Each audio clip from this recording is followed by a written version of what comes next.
अवधूत चिंतन श्री गुरुदेव दत्त श्री स्वामी समर्थ. जय जय स्वामी समर्थ. नमस्कार स्वामी भक्त हो. आपल्या सर्वांचं स्वामी रक्षा या यूट्यूब चॅनलवर मनापासून स्वागत आहे.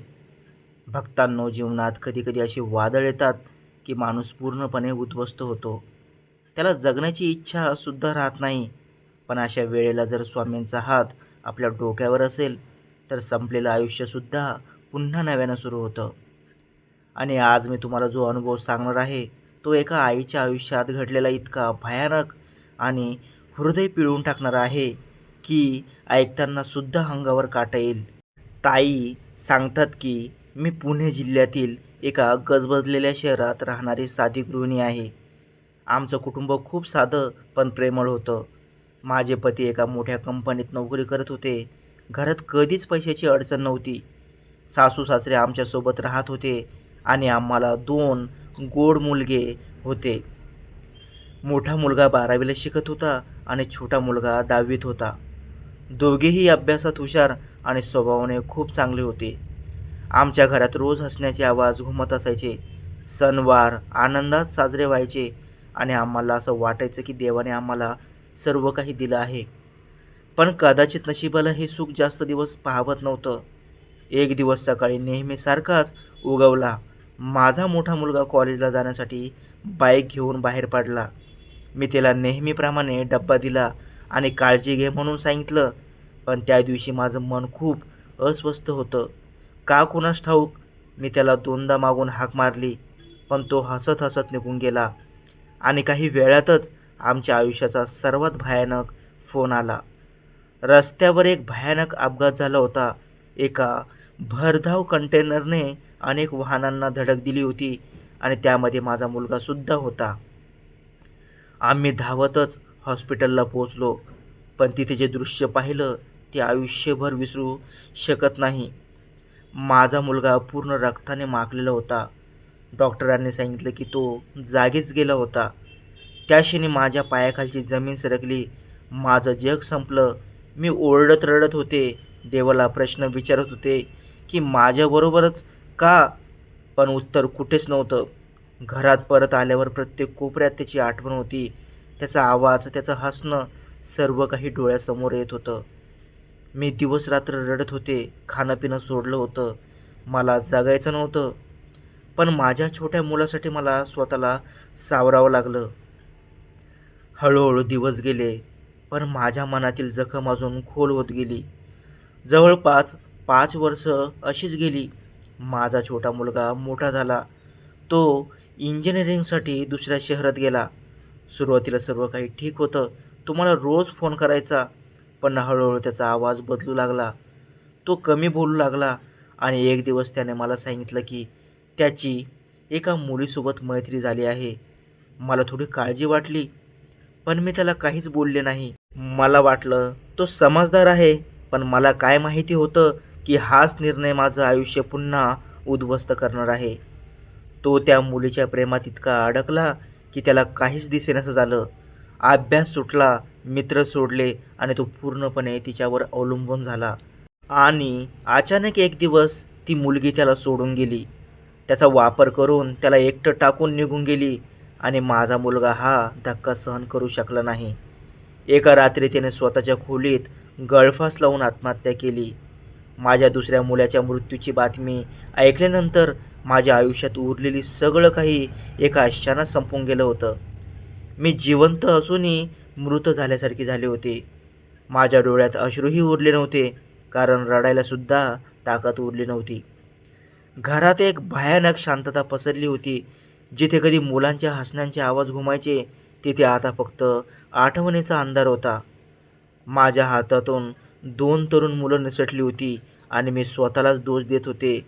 मला वाटलं होतं की जर मी त्यावेळी त्यांच्याशी नीट बोलले असते, त्याला समजावलं असतं, तर कदाचित तो आज जिवंत असता. हा विचार मला आतून खात होता. मी देवावर रागावले होते. मी देवघरात जाणं बंद केलं होतं. मला देव नावाची गोष्टच खोटी वाटू लागली होती. कारण ज्याने मला 2दा इतकं मोठं दुःख दिलं, तो देव कसा असू शकतो? असा प्रश्न मी स्वतःलाच विचारत होते.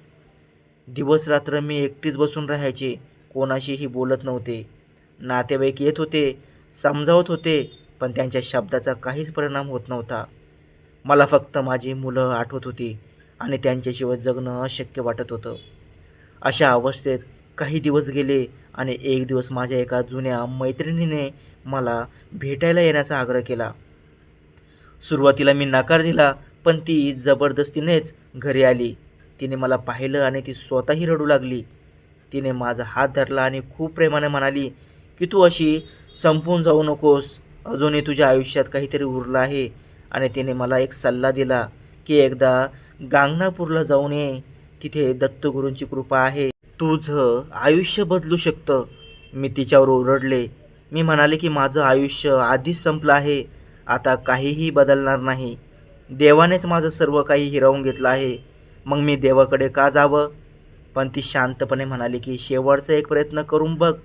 जर काही फरक पडला नाही, तर मी पुन्हा कधी तुला सांगणार नाही." तिच्या शब्दामध्ये इतका विश्वास होता, की शेवटी मी तयार झाले.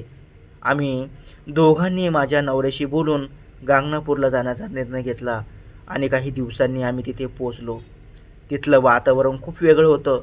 मंदिरात प्रवेश करताच मला एक विचित्र शांतता जाणवली. जणू माझ्या मनातल्या वादळाला कोणीतरी थांबवलं होतं. मी मंदिरात बसले आणि अचानक माझ्या डोळ्यातून अश्रू वाहू लागले. मी खूप वेळ रडत बसले आणि त्या क्षणी माझ्या मनातले सगळे प्रश्न बाहेर येत होते.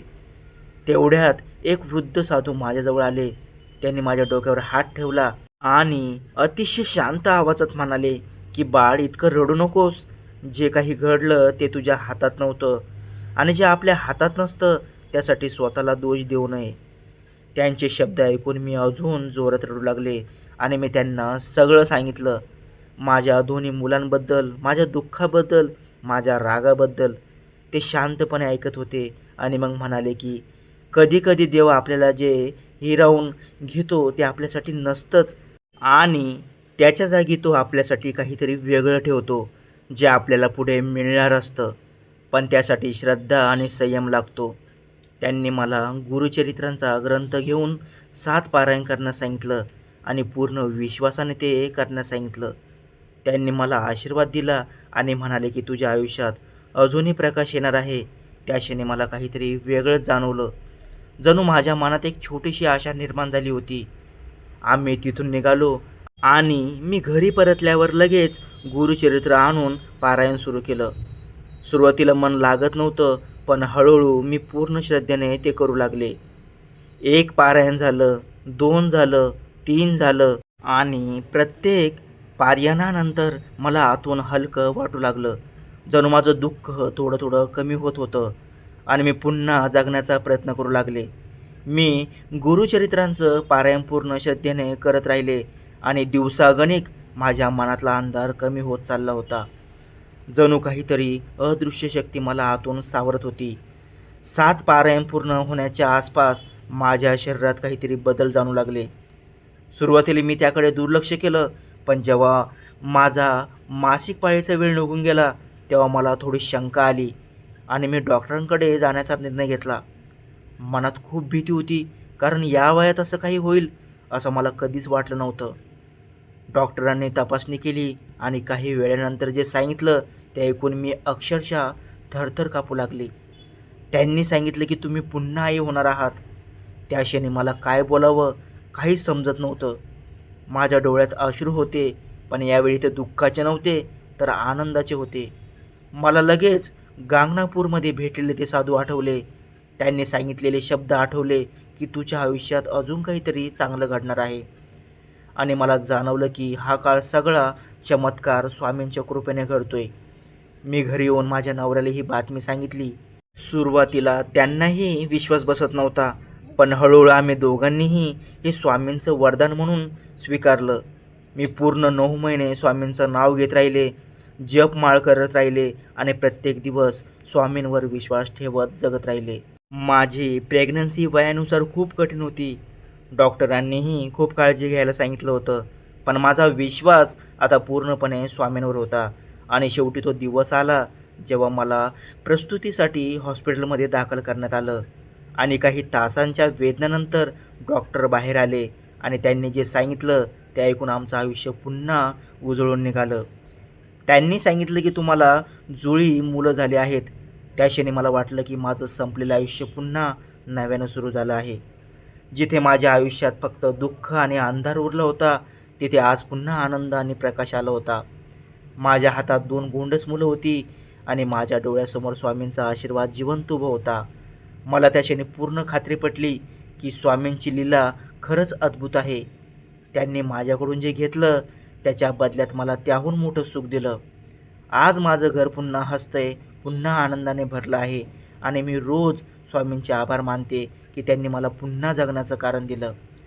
भक्तांनो, जर तुमच्या आयुष्यातसुद्धा काही अशक्य वाटत असेल, तर तुम्हाला वाटत असेल की आता काहीच उरलं नाही, तर एकदा मनापासून स्वामींची सेवा करून बघा.